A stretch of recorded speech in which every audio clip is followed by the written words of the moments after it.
It's lovely to see everybody here this afternoon. My name is Graham. I work at the Centre for Social Impact, and I'd like to begin by acknowledging the Wurundjeri peoples of the Kulin Nation and acknowledge their elders past, present and becoming.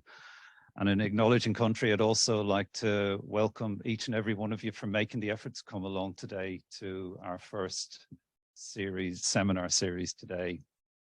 Of course, our theme today is going to be leadership for social impact, and quite a challenging theme in many ways to try and get our heads around.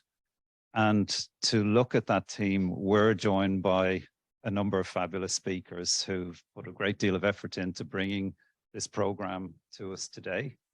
We have Mel Yates, who's a director at the Australian Charities Not-for-Profit Commission. Did I get that right, Mel? Thank you. Mel's role, of course, is looking at cutting red tape, and I think in a leadership for impact sense, very challenging, because you need enough red tape to do things right and do the right things, but less red tape to also do things right and do the right things. So it's a bit of a bind there, and it'd be really great to hear that from a practitioner perspective. We have Dr. Melissa Wheeler from the Department of Management and Marketing, and it's a great opportunity to acknowledge Melissa and her colleagues and the great support that they've given to our students in our Master of Social Impact degree program, where our students use the Leadership Index a lot, and it's been really fantastic, Melissa, so thank you. And Melissa will give us some insights on leadership in the not-for-profit charity sector. We're joined by our very own Susan Pizzatti. No shortage of senior management experience, and helps us a lot with our translation and engagement work here at Centre for Social Impact, but is also a doctoral scholar looking at the whole area of complexity and adaptation and authentic leadership. And last but by no means least, our first speaker who's joining us online today is Professor Erin Wilson, who's looking at the important area of disability and leadership on boards. And without further ado, I'll pass over to Erin. Before we hear from Erin, though, we do have 5 questions that we've themed our presentations around. I was wondering, Christy, can we move to that in the presentation? Just so you can get a sense for how we've themed everything. So obviously we're looking at leadership for social impact. What does it mean? In many ways, it's like asking what the meaning of life is. What does the impact of your work seeks to make in regard to leadership for social impact? So we'd like you to actually reflect on what you do around leadership for social impact, and how are you working towards achieving that impact? And what have you learned on your research or your professional journey so far? And then finally, what do you see as the biggest opportunities for positive social change in regard to leadership for social impact? Our fabulous speakers are going to help us navigate those questions, but I think given our presence here today, you'll also have an awful lot to say about those as well. But without further ado, we'll pass over to Erin online. Thank you. Thanks very much, Graham. And I'll just pause for a minute and check that people can hear me, and potentially, if you can't see me, you can at least see the slides. Perhaps if I can get a thumbs up from people on that. Thank you. Perfect. Thanks very much. I'd like to add my respects and pay my respects to the people of the Kulin Nations on the lands that I'm presenting on today, and add my support for the voice to Parliament. Thanks today. My question that I'd like to start with is in relation to where do we see the biggest opportunities for positive social change in regard to leadership for social impact? And I guess the provocation that I want to explore today is around changing the profile of who leads, particularly in the context of my discussion today in that of boards. So I just want to bring some early findings and thinking from a series of evaluations that we're doing around 3 programs that are all targeting the goal of increasing the number of people with disability in board leadership. So the organisations that are involved in this space are the Australian Scholarship Foundation, the Australian Institute of Company Directors, the Australian Network on Disability, and various funders and philanthropics. And I'll move to the next slide. Thank you. Which I'm trying to do on my end. And of course, that just becomes more difficult, but that's okay. I'll get there. So in this space, given that we're trying to increase the number of directors with disability on boards, there's really 3 targets of change, if you like. So the way these programs have been designed is thinking about people with disability as the primary target, in that they are the directors of the future that are being targeted. And the design of programs have really thought about this in terms of increasing the confidence of this group of people as board leaders and increasing their capacity in this space as well. Then, of course, there's a whole target of change around boards themselves, and particularly board directors. And the sort of thinking and language that goes into this space when programs are being designed is this notion of disability confidence, so increasing disability confidence. And apologies to people. I'll proceed. So we're talking about the targets of change that these programs are designed to address. And we're talking about this notion of disability confidence that's often targeted as a sort of capacity area, particularly for board directors and employers. And the third partner in this space are the broader ecosystem partners. So in this instance, there is a target around better equipping ecosystem partners such as the Australian Institute of Company Directors, the Australian Scholarships Foundation, and others in terms of their own disability confidence in the way that they engage people with disability into their leadership programs. Next slide, please.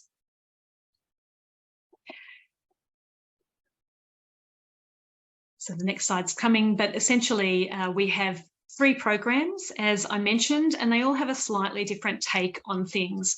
So they're all of slightly different durations. So the first program is a 3-year program. It offers a scholarship to undertake one of the programs of AICD, the Australian Institute of Company Directors. It offers in-person or online mentoring for 8 months.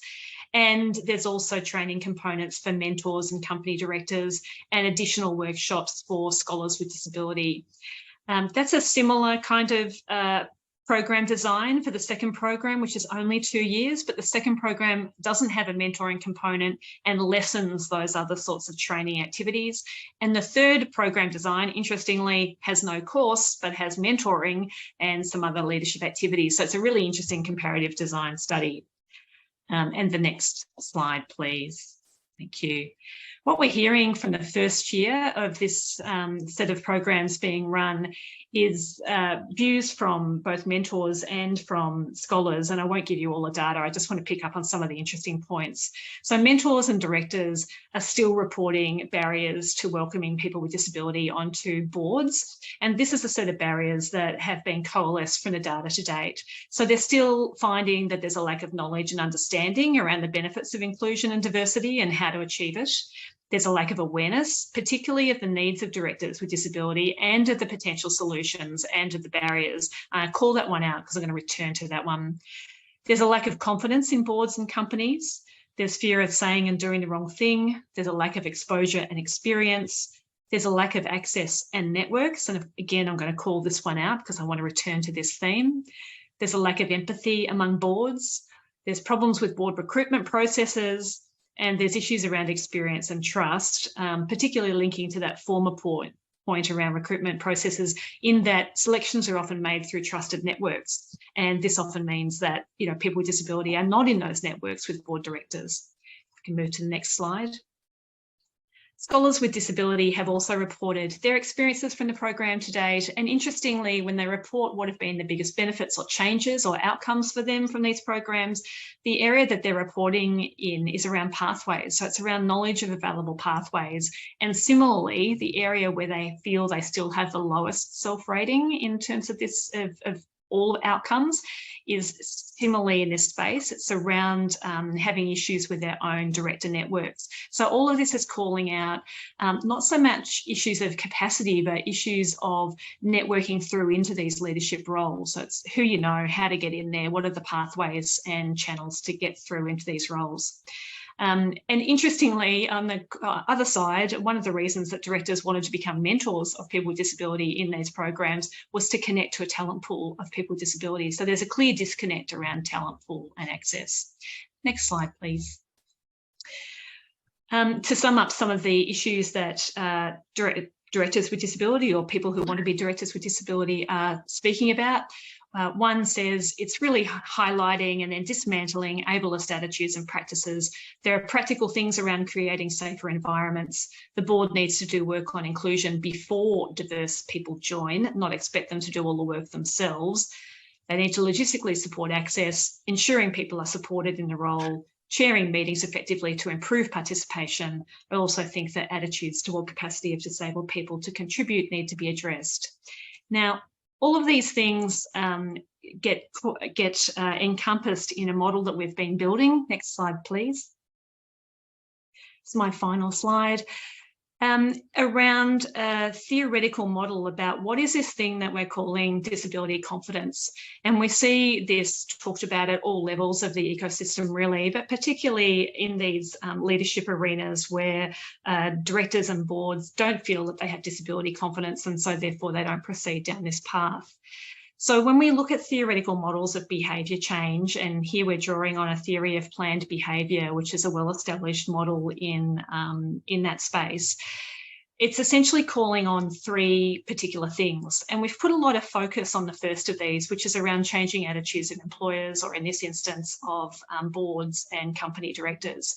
And this is often about different understandings about disability. What do the board directors themselves understand about the risks of people with disability, risks of hiring them or involving them, how to work with them, etc. And we know that we can attend to that through direct contact between employers and directors with people with disability, and also through some training and sharing lived experience. And that's clearly happening in the mentoring part of these programs. We can see that in the evaluation. Then the second piece is the broader normative piece, which is around what are the expectations normatively of involving people with disability and attitudes around that.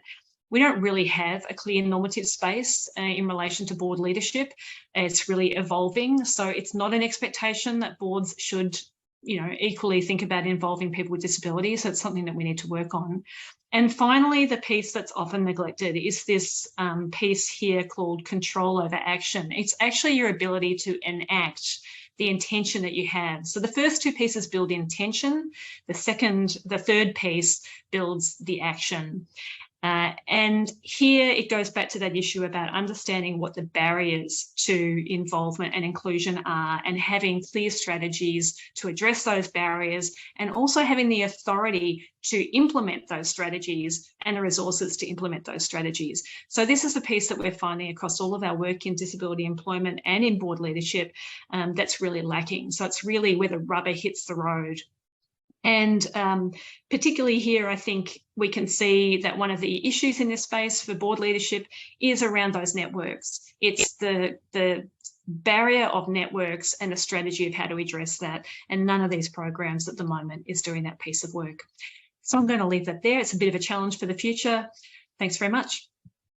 Fabulous, Erin. Thanks a million for a really thought-provoking presentation. And I think it's very clear Erin does research that really seeks to make an impact and a difference. I should have said at the start, we're adopting a bit of a blitz, so it's 10 minutes per presentation. And it's an enormous pleasure for me to introduce Dr. Melissa Wheeler.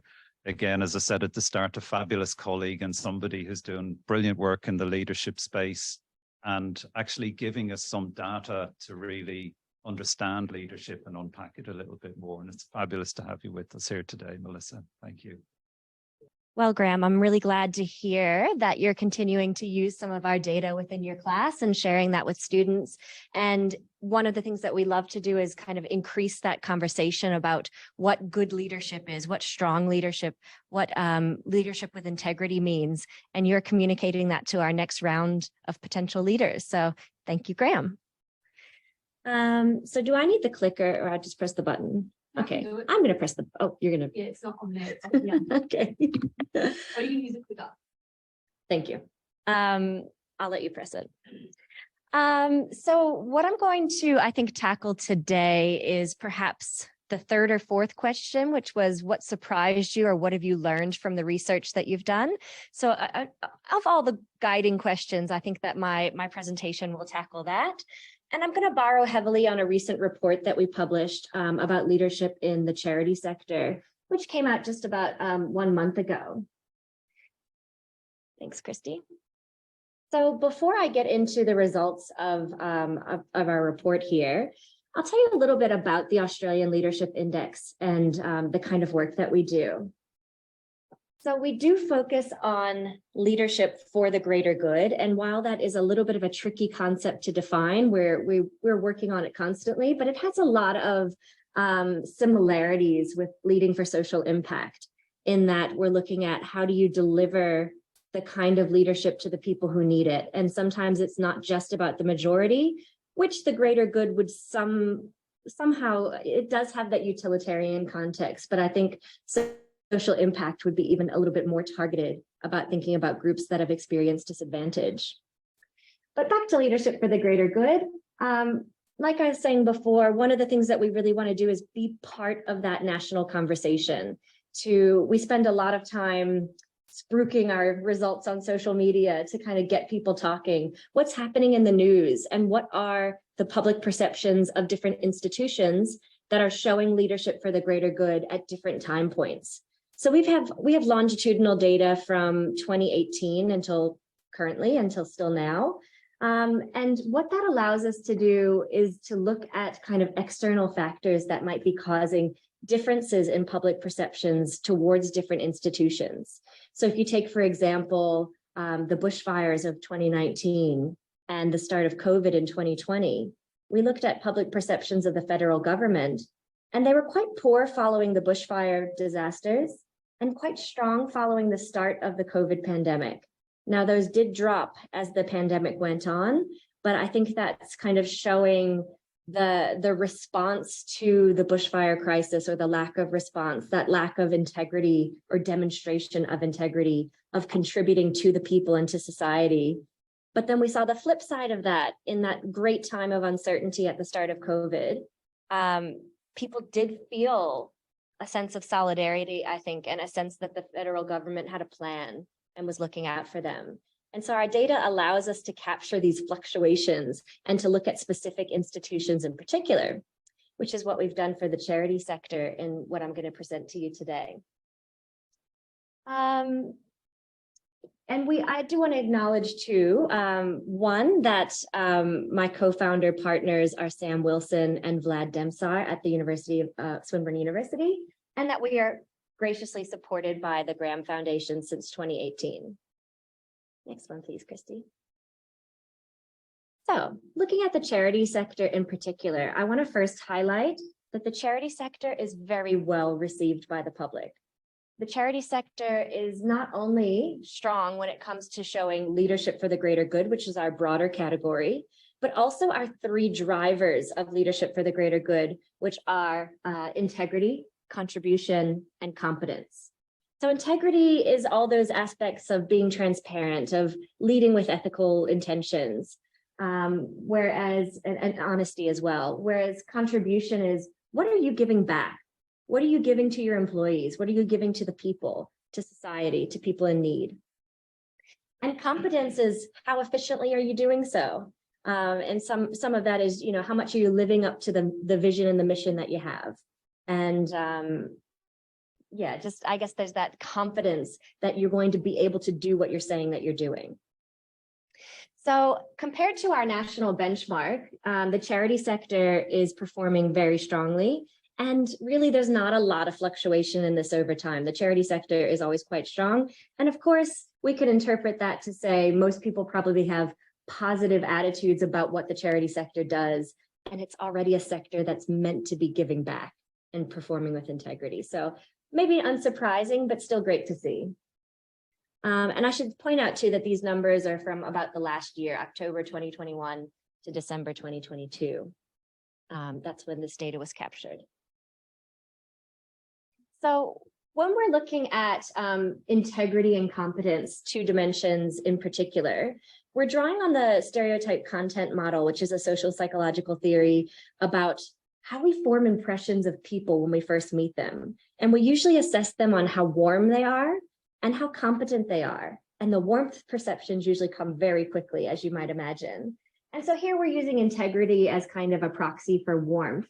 And if you look at what's called the golden quadrant, this is people, in our case, this is institutions who are performing or being perceived high in integrity and competence. So it's a high dimension. So here you see charities featuring, also higher education. And if you compare to other nonprofits, you can see trade unions and religious institutions in the low quadrant. And so if the high quadrant is considered the golden quadrant, what would you call the low quadrant? You can do that in your head. But you can see emergency services are leading the top of our public perceptions of leadership for the greater good, and they often do. And leisure and gaming are tailing the bottom end, which they usually do. Others, we see a lot of fluctuation, but interesting at this time period, you can see where the federal government and where state governments, and this would be, I mean, we could look at each state government, but here it's just represented as an average. Banking wasn't too bad at this time. It's still perhaps not as bad as some of the other ones, but what I wanted to tell you not only is to show the perceptions of the charity sector in particular, but to let you know that if you do go to our website, you can play with this kind of data for yourself, because all of our data is publicly available. And we have a portal that you can actually input and make your own charts and look at the kind of data in the way that you want to do it. And it's quite intuitive and easy to play with. So I encourage you, if you're interested in different sectors than the ones that I'm talking about today, please do that. Thanks, Christy. And as always, there's really no point in measuring something if you're not going to be able to say, where is there room for improvement?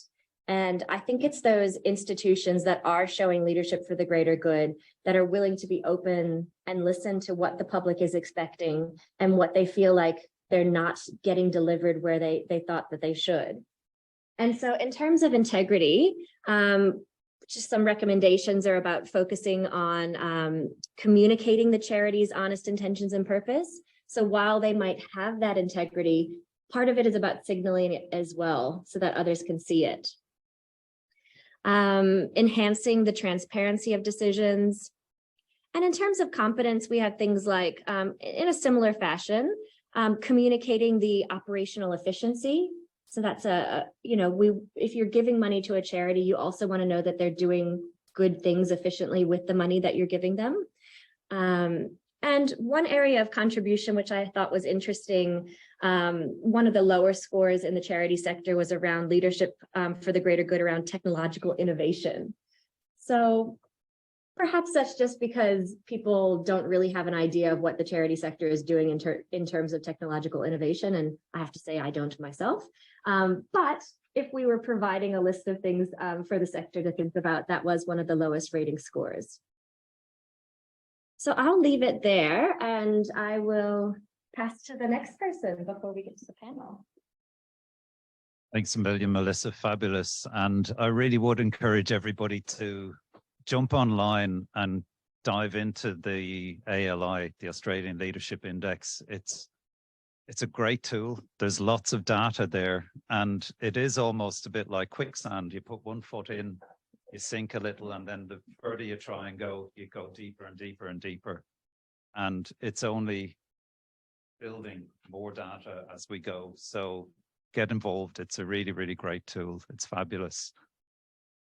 Our next speaker, and we're really delighted, and we can't thank you enough, Mel, for making the effort to come in to be with us here on campus. It's very special to have visitors come from the outside in, and it's lovely to welcome you here.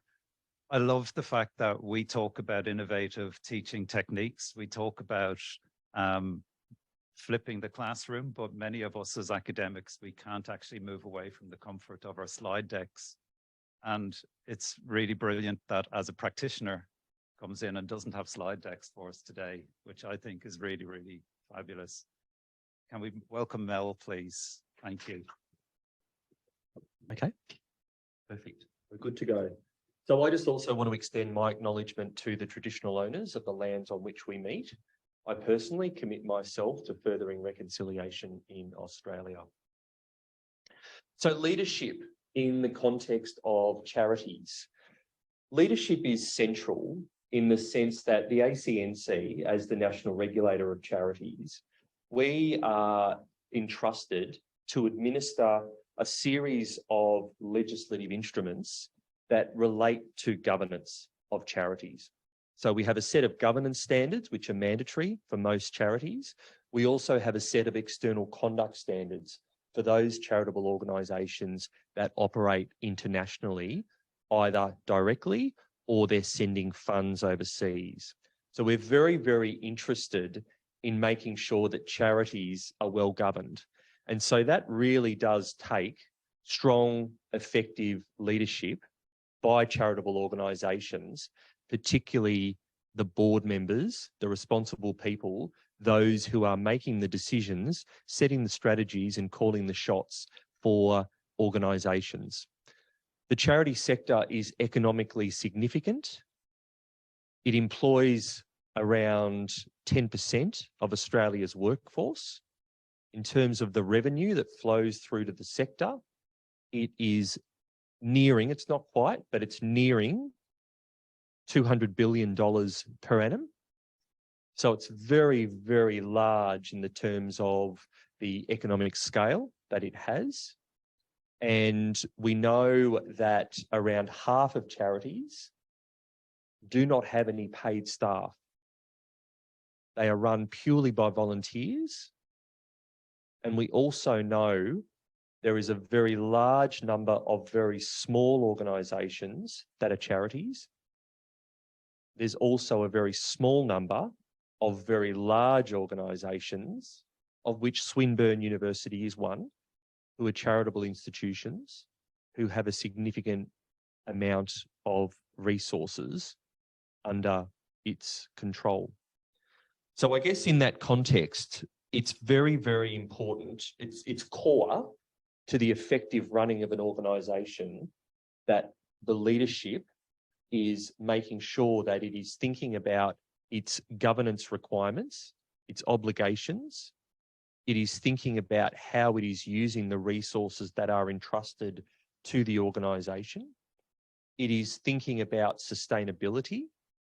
It is thinking about the now, the future, thinking about risk management, all of those things.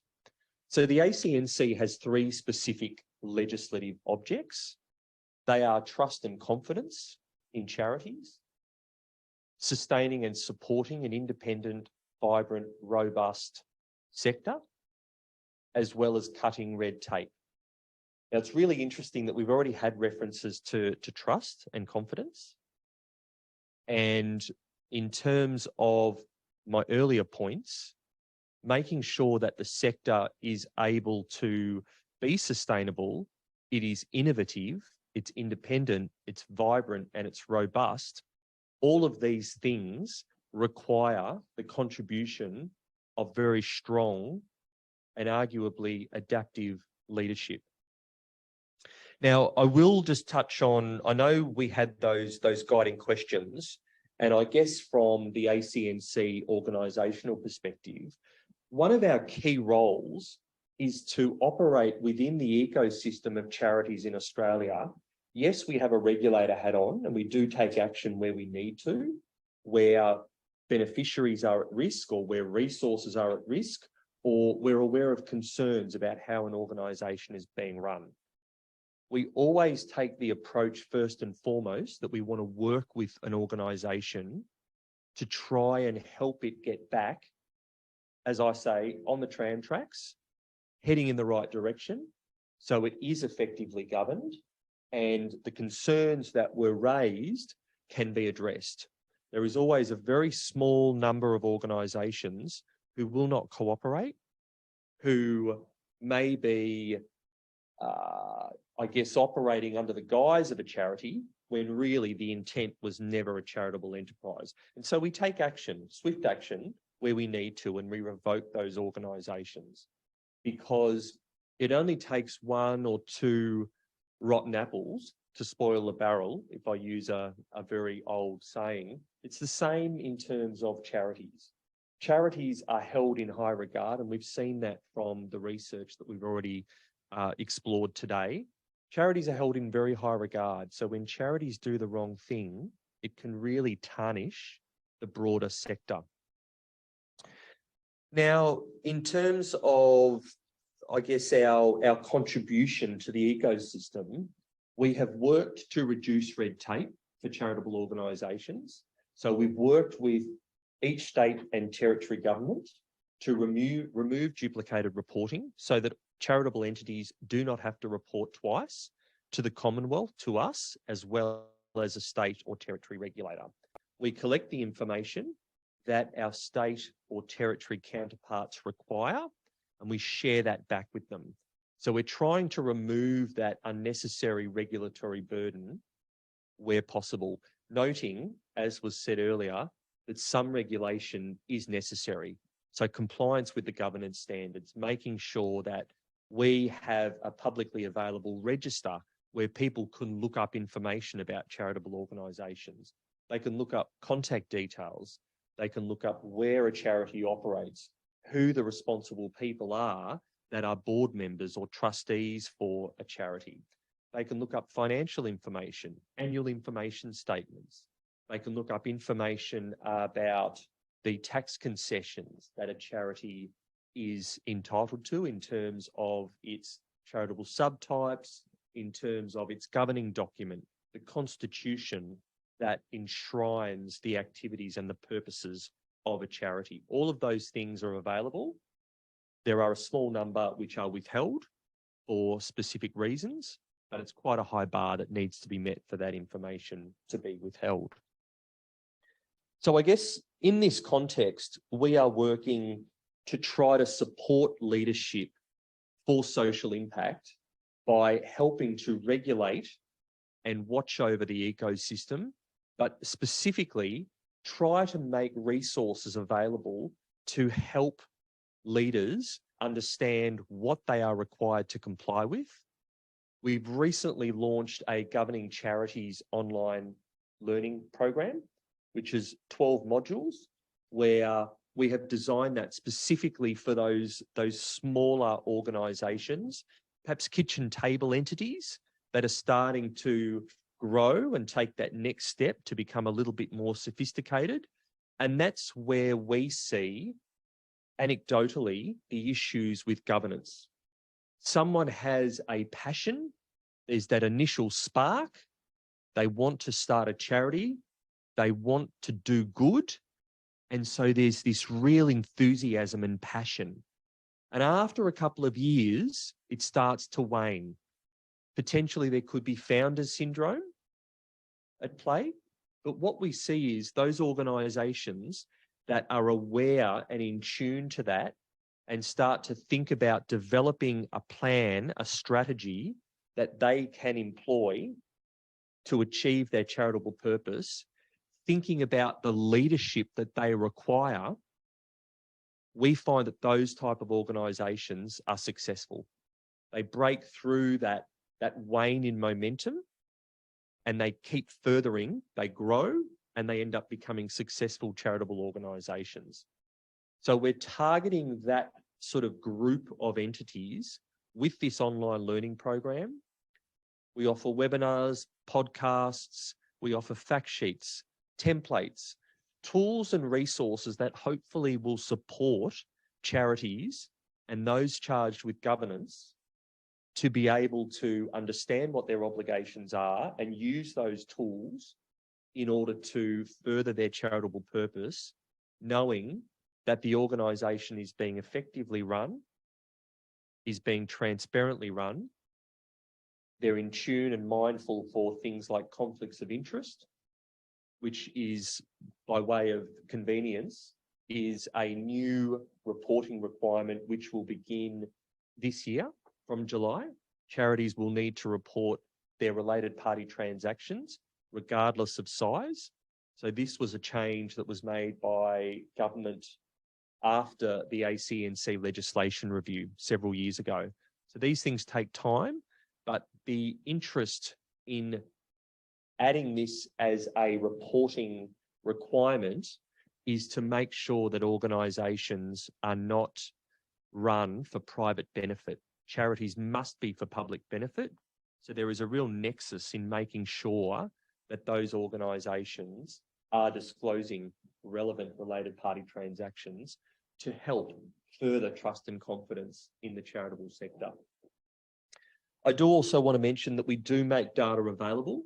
So we've already talked about data, but we have multiple sources of data. Obviously, the charity register, which I've talked about.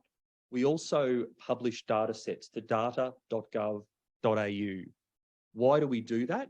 Because it's important that information about charities in Australia is made available to researchers, policymakers, academics, the public who might be interested in understanding what charities do, where they operate, which beneficiaries they help, and all of those other sort of machinations of data that we make available.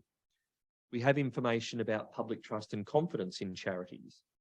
We release data sets about annual reporting as well as the registration status of charities on our register. Further, we do the annual charities report. So again, this is like a census, an annual census of charities in Australia, which help to shine a light on how charities are travelling.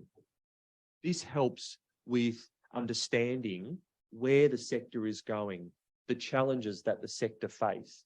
So all of these things, we make the data available, and we also do have an interactive data cube as well. So if you want to look at data in the lens from which you're interested, there is the ability to slice and dice information about charities to suit your needs, whether that's based on geographic location, whether it's based on revenue, whether it's based on the activities or the programs that a charity undertakes.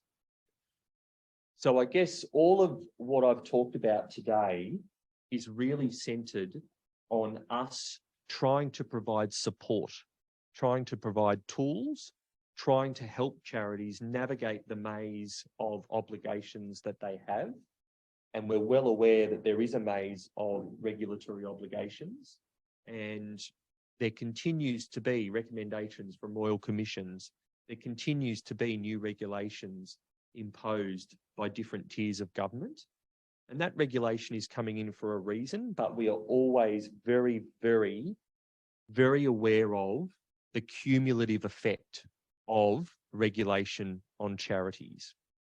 So our role is to try and help navigate the maze of regulatory obligations and equip charities so that they can focus on effective leadership, furthering their charitable purpose and doing good in the community and helping their beneficiaries. Thank you. Thanks a million, Mel. Fantastic. And really, for me, that just really brings together so much of what we're talking about in terms of transforming, but also a transactional side, those regulations, but also trying to enable and inspire and entrust charities to do what they're supposed to do, whether it's social impact or, as the Australian Leadership Index talks about, the greater good. I apologize, these lights I can't seem to get out of them. Like, I feel like I'm very much in the lights. Finally, it's a great pleasure to welcome Susan Pisati, soon to be Dr. Susan Pisati. And Susan, of course, works with us here at Centre for Social Impact in the whole area of translation and engagement. And really, a lot of these issues we're talking about today, we grapple with at the Centre for Social Impact every day and think about, well, what do they mean for the world outside of the work that we do? It's lovely to have you with us, Susan, and I'm really excited to hear more about your doctoral research. And of course, Susan is our doctoral scholar for today. So we have a practitioner, we have our researchers, and our doctoral scholar. Thank you, Susan. Thank you, Graham. Thank you so much to everybody for having me. It's lovely to be here this afternoon, and I would also like to begin by acknowledging the traditional owners of the lands on which we meet today, the Wurundjeri people of the Kulin Nation, and to pay my respects to elders past and present. So it's quite exciting to be at this point, I guess, in the journey. To give you some background, I started out my PhD about 5 years ago now, after completing a Master's of Social Impact and Philanthropy here at CSI Swinburne, which I absolutely loved. And And studying here, I think, really filled a need for me as I was somebody who'd come from outside of the not-for-profit sector and was looking for a lot of information and sort of evidence to inform my work. And I was sort of, I wasn't finding what I was looking for until I came here. And so I really sort of started to find the answers to some of those questions that I had. And one of the things that I was noticing working in the sector, that there seemed to be a lot of rigor and evidence developing around program design and implementation, but there didn't seem to be the same level of sort of insights and information available when it came to designing and structuring organisations themselves. So I think that those of you who work in the sector will probably, really relate to the saying that the only constant is change.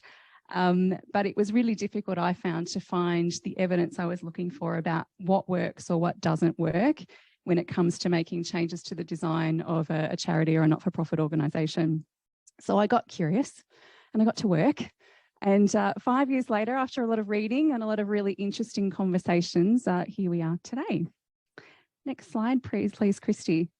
So I'm to answer the main question today around what leadership to social impact means to me, in the context of my research, it's really relating to the leadership of organisational design and adaptation. And the UK author Barney Tallick has put it quite contentiously here when he talks about organisations facing a situation where they need to transform, die well or die badly. Now, whether you agree with that statement or not, I think the fact remains that in an increasingly complex operating environment, a lot of organisations are really under pressure to remain fit for purpose. And that poses a lot of challenges for leaders of those organisations because they're really being stretched in terms of the existing systems and processes that they're working within, the structures that they have in place that might be quite, historical. How do they actually help their organisations to move forward most effectively through organisational design and adaptation? Thanks, Christy. So my research aims to fill a gap in the literature in terms of how leadership and organisational design intersect with complexity to impact organisational performance, which, we're talking about that in the context of social impact today. And as part of that research over the last few years, I've held a lot of in-depth individual interviews with people from charities and not-for-profit organisations at a board, executive and senior management level. All of those people are involved in some way in adapting their organisations and sometimes really outside of sectoral norms. And I won't be disclosing who the organisations are today because those people have participated anonymously to give them an opportunity to be really full and frank in their disclosures to me. So it's important that we respect their identity. But to give you some idea of the sorts of organisations I've been engaging with, INGOs, social enterprise, impact investment funds, small startup not-for-profits, established domestic not-for-profits, merged organisations, and speaking to people across different functional areas. So everything from operations, marketing, fundraising, program and service delivery, domestically, internationally, as well as support functions, legal, accounting, those sorts of things. So a really broad array of people. And globally, the literature is telling us that we're starting to see organisations move away from just focusing on programmatic innovation to actually look at building their organisational capacity and ability to achieve social impact through those more fit for purpose organisational structures, which are better able to accommodate changes in the operating environment, optimise the competencies that they have and really enable them to work collaboratively both within their organisations, so better between departments, but also with other organisations in the ecosystem that are working on similar problems. Some of the responses in terms of the types of structural change that we're seeing are things like mergers, acquisitions, the exploration of new funding models, new business models, and even new approaches to sort of back-end support functions. So there's some of the things that have sort of come up. So I've really been aiming to capture the lived experience of those leaders as they navigate some of those complexities, and I'll be sharing with you some of sort of the emerging themes that have come out of those discussions today. Next slide, please, Christy. So firstly, let's talk about some of the key drivers for organisational adaptation. And the experience of the leaders that I've spoken to have obviously had a lot of differences, but there've also been some sort of key similarities. And these three aspects here have come out pretty strongly. So the first one is around that strongly identified need for change. And that relates to the acknowledgement that the status quo isn't working. So what they've been doing in terms of the design of their organisation, it's no longer, cutting it for them. They really understand that they need to do things differently. They need new solutions to really fully mobilise the full resources and capacity of the organisation. So that's sort of been the first theme that's come out really strongly. The second one is around a desire for social impact. So that whole sort of conversation around we could do more if we could just, and whether that's to do with, service capacity, whether that's to do with efficiencies, different internal capabilities, or it might be just that it's just not working. It's hard to get things done around here. That's another key theme that comes up as well. If we could just be structured a little bit differently, it would be easier for us to do this. And questions around how can we work better together? So how can we be more effective and efficient working within the organisation and working with others in the ecosystem? And then finally, that need for greater financial sustainability that I don't think will be any surprise to anybody in the room. But really that acknowledgement that it's harder and harder to rely on those traditional funding sources for charities, and that they really need to have greater control over their own income through self-generating opportunities like social enterprise or fee-for-service models or investments, those sorts of things. Thanks, Christy. So I guess it's one thing to identify the drivers, but what are some of the enablers of those changes when organisations do actually try to put different business models and structures in place? So the first one is around complex leadership capability, and there's been some references to sort of adaptive leadership models that we've already heard today, but also the complexity leadership theory is something that I'm really interested in exploring in the research. And what's come out in the interviews is a real acknowledgement, I think, that, complex problems sometimes require complex solutions. So it's not necessarily always about simplification, but it's about trying to find a structure and a solution that fits the problem. So that's the first one. And leadership who can deploy the strategies and behaviours to really encourage learning, creativity and adaptation in those complex contexts that we're talking about, and can work through the full range of sort of conflicting ideas and needs and preferences within an organisation, because that enables organisations to really adapt and remain viable in sort of dynamics contexts, and effectively mobilises the people that work within them to implement that change as well. So that's the first one. Secondly is around structural flexibility. So this is really an acknowledgement, I guess, of how rigid organisational structures can be a real barrier to organisational innovation. So particularly that's challenging, I think, for larger, older organisations who might have really entrenched structures, really entrenched ways of doing things, people that have been around for a long time, make it really hard sometimes to shift those things. But there's an acknowledgement that structural flexibility is a big enabler.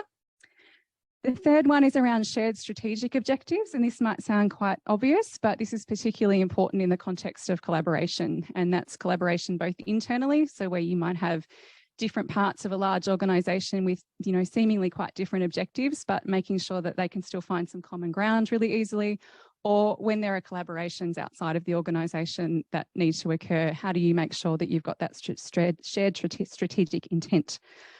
So the ability to see similarities and work through those differences. And sometimes where there are those tensions that emerge, being able to have that sort of either and rather than either or mindset from leaders. So really being able to balance those two things simultaneously. And finally, one that's come up time and time again is really that ability to manage the present and the future focus simultaneously. So a lot of people have described this in terms of, keeping two engines running at the same time. How do you make sure that you're doing what best serves the mission now in terms of the structure of the organisation, but you're also preparing the organisation for what's going to be needed in the future. So making sure you're investing in those two things equally, having that split focus. Thanks, Christy. Determined to stick to my 10 minutes today, so I'm rushing through. Finally, I'm going to leave you with a few quotes here from some of the research participants. I'm not going to read them out for you. I'll just let you have a bit of a read. But I guess just in summary, I think that's my time well and truly up. But I just wanted to thank you so much for having me. I hope that's been a little bit of interest, and I look forward to being able to share more of the research with you when I'm hopefully finished at the end of the year. And I'd love to hear your thoughts if you have a chance. So please feel free to get in touch if anything you've heard is of interest. So thank you very much.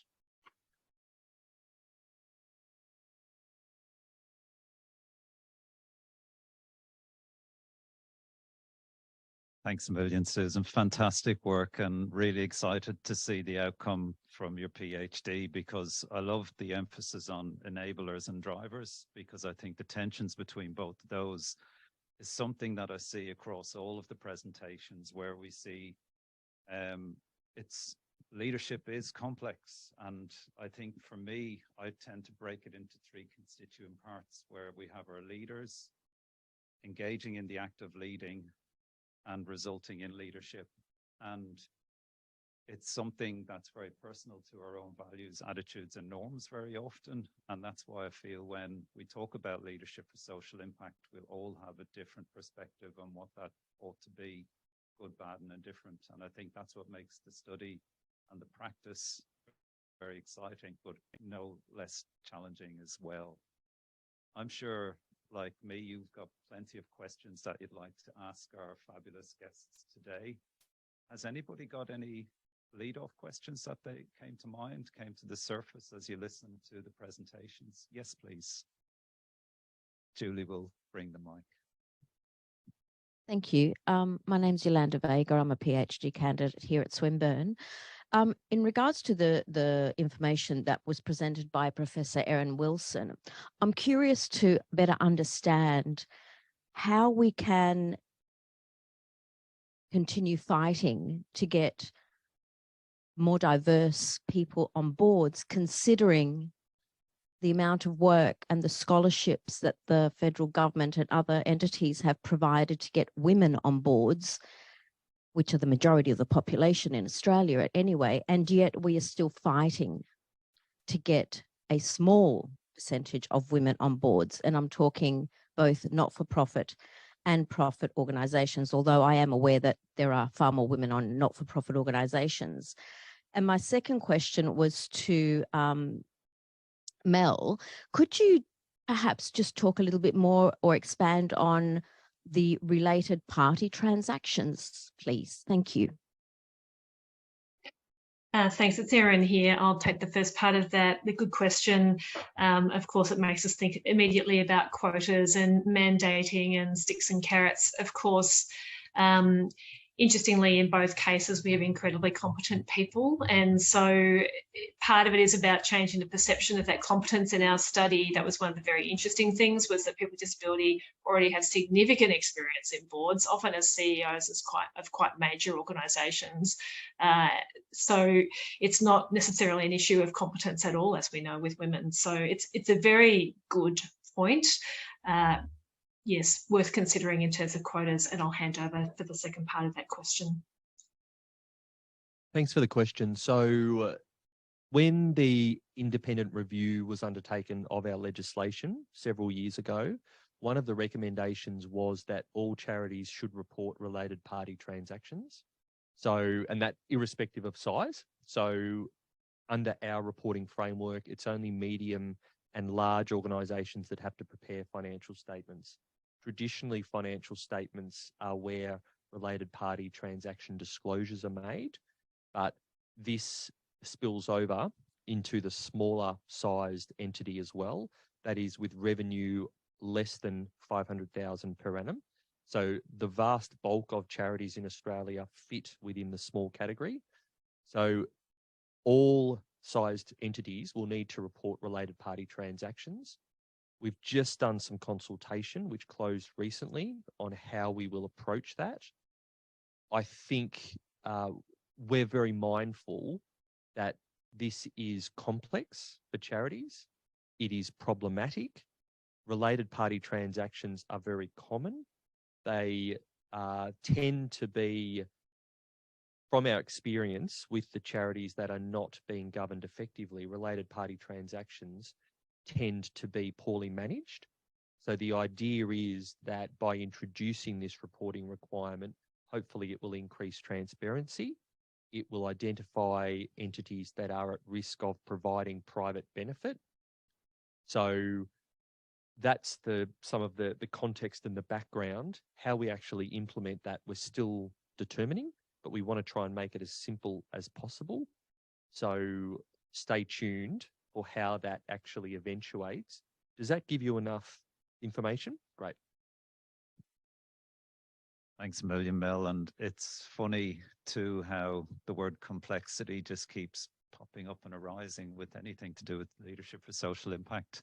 Any further questions that anyone would have online? Yes, Christy, thank you.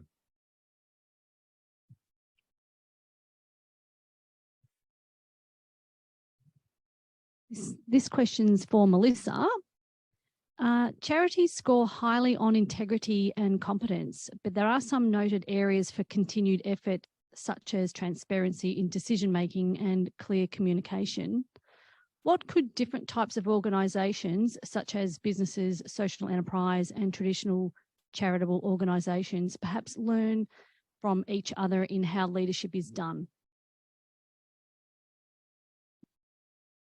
Well, that's a good question. I guess the first point would be to go to the data and see what institutions are performing better on different kinds of metrics. So we talked about transparency. And even when I talked about the items of integrity, competence, and contribution, those all have sub-items that help us to get a little bit more granular into what people are thinking about those institutions. The limitation of our data is that it's not about specific organizations, it's about institutions as a whole. So we're talking about emergency services, we're talking about the federal government, we're talking about the private sector, which is pretty huge.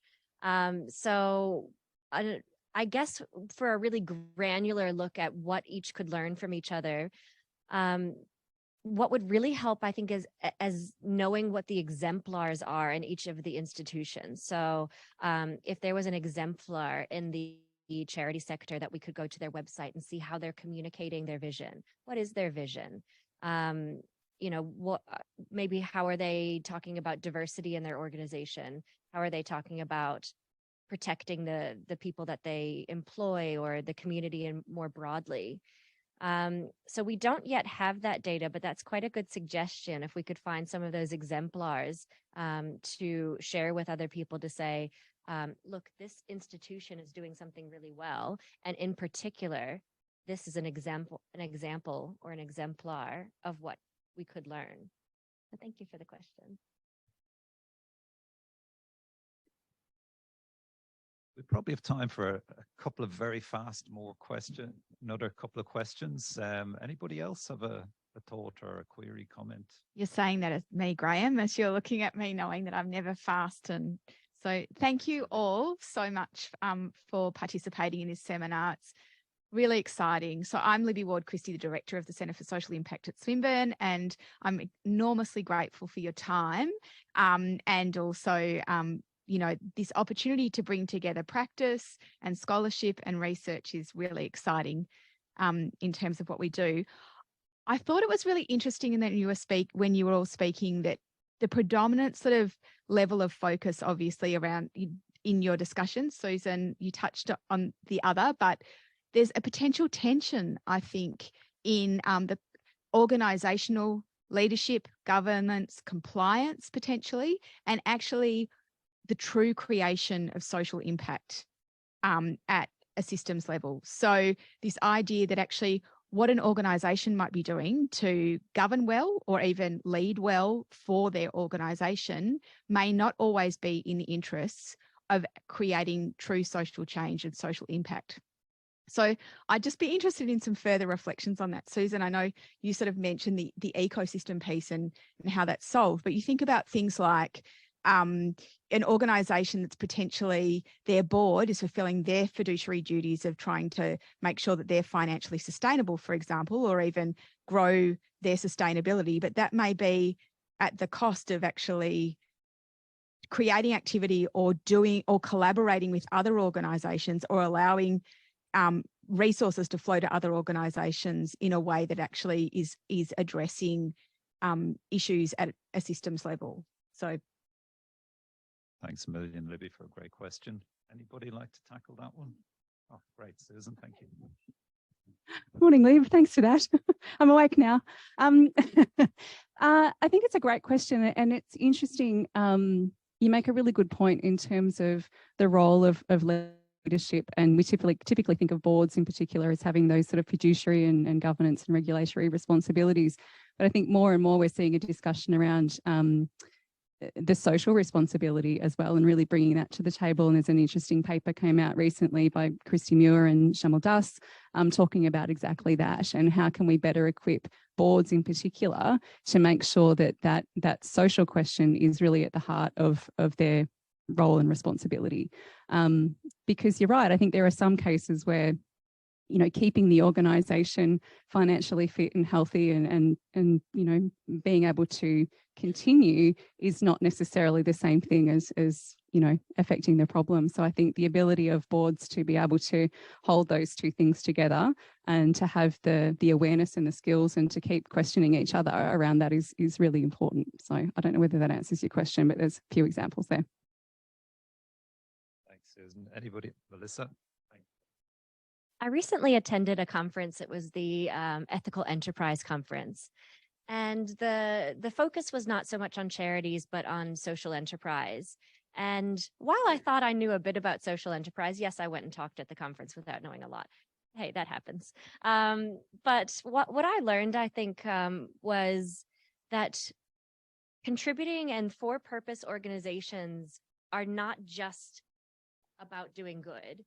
It does have that aspect of profit really entrenched in its mission, in the way that it communicates, in the way that it operates. And what I really loved about attending that conference, which was mostly attended by industry professionals, was the collaborative nature and the relationship building that people came to this conference to do. And so one part of your question that I think I'm getting on here is just that building of the collaborative nature between organizations who are doing that purpose-led business, learning from each other, sharing resources. And I've also noticed a real increase of like hubs that are popping up. I'm on the Mornington Peninsula, and there's even a social enterprise hub in Frankston that's doing some really excellent work to allow people who are just developing those organizations to have somewhere to come and to practice and to sit at a desk, and also a lot of networking opportunities. So it does seem like there is a little bit more sharing going on.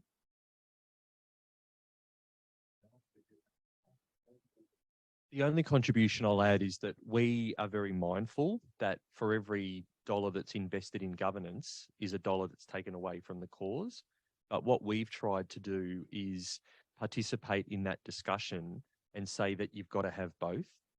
It's expected that governance is entrenched in a charity, and that costs money. And it's really hard because quite often we hear people saying, well, I want to donate to a charity where all of my funds is going to the cause. And we're trying to participate in that conversation and say that may not be possible. And it's highly unlikely that it is possible, because you want to donate to an organisation that has safeguards, controls, that all costs money. And we've seen the classic example of data breaches, like the problems that can happen if money is not spent on making sure that systems are controlled, safe, and information is secure. So it's a perennial issue, but we look at it very simplistically, even with our objects. The first object is we want to maintain, enhance public trust and confidence. We could ask all sorts of reporting questions of charities, which would help fulfill that. But then our third object is we've got to reduce unnecessary obligation. So everything we ask of charities is there's a balance. There's a set of scales, and we've got to assess whether that question is worthy of being asked or whether it's too much burden. And that's why we've focused on trying to save charities money with their reporting obligations, to try and simplify things to minimise that governance cost from a financial or reporting perspective. Thanks. Thanks a million, everybody. Great responses, and thank you, Libby, for the question. We're probably time for one last very quick question. If somebody has something right up the back there, please, Julie.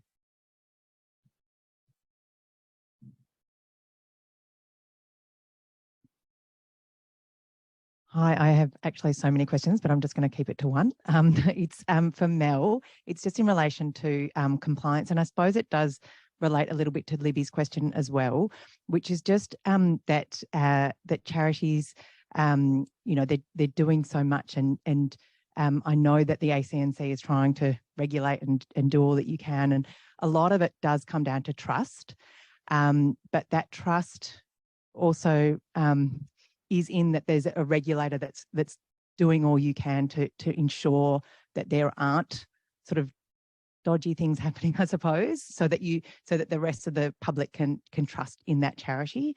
And I just wonder how much you talked about sort of responding to issues as they come up and they come up towards you, but how proactive you are in relation to compliance in terms of governance. So going out there. Thanks for the question.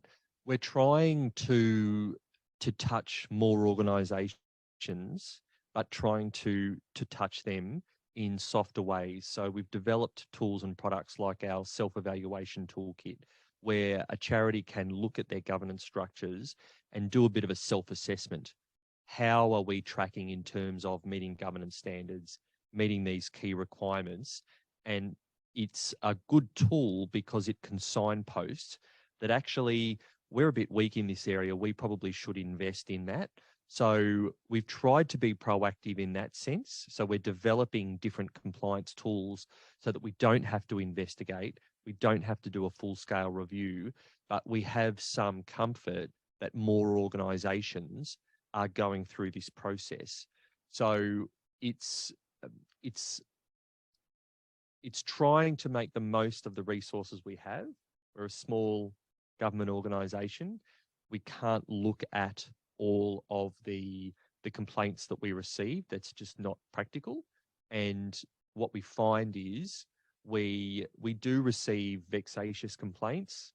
People might have been involved in a charity, they are no longer involved, and they want to create havoc. So that's a part of life. So we've got to always accept complaints that we receive, but also be wise enough to scrutinise things and work through, well, is there actually a problem here, or is someone just creating noise and complaining because they have the option or the right to complain? So risk is a massive element. We risk assess and triage all of the complaints we received, but the pointy end investigations are when there is something very wrong. There are systemic failings happening within an organisation, but that's why we're trying to work into that middle ground and develop other products and tools that can support charities to be aware of their obligations and work through a process to identify what might be needed, where they might need help, where they can get help, those sorts of things, so that we do have the ability to touch more organisations. And one of the things we know from previous research is that once people know that there is someone that is regulating charities, there is an automatic increase in trust and confidence, because someone's role is to take complaints about charitable organisations and consider them and look at them and take action against bad charities. So that's an important element as well. Does that? Great. Thanks a million, Mel, and thank you very much for the question. I think it's the pushing towards 1:15. We do have some refreshments, lunch. We can carry on our discussion over lunch, and please join us. And all I can say is thanks a million for coming along today. And of course, to our fabulous speakers, to Erin online, to Mel for coming in to see us and be with us, to Melissa and to Susan. It's been really fabulous. And can we also acknowledge and thank Christy for the fabulous work that she's been doing in bringing us all together, and Susan as well. It's been really, really brilliant. It's been a daily, weekly, quick catch-ups, touch base to make it all happen. So it's really fabulous. Thanks a million, everybody.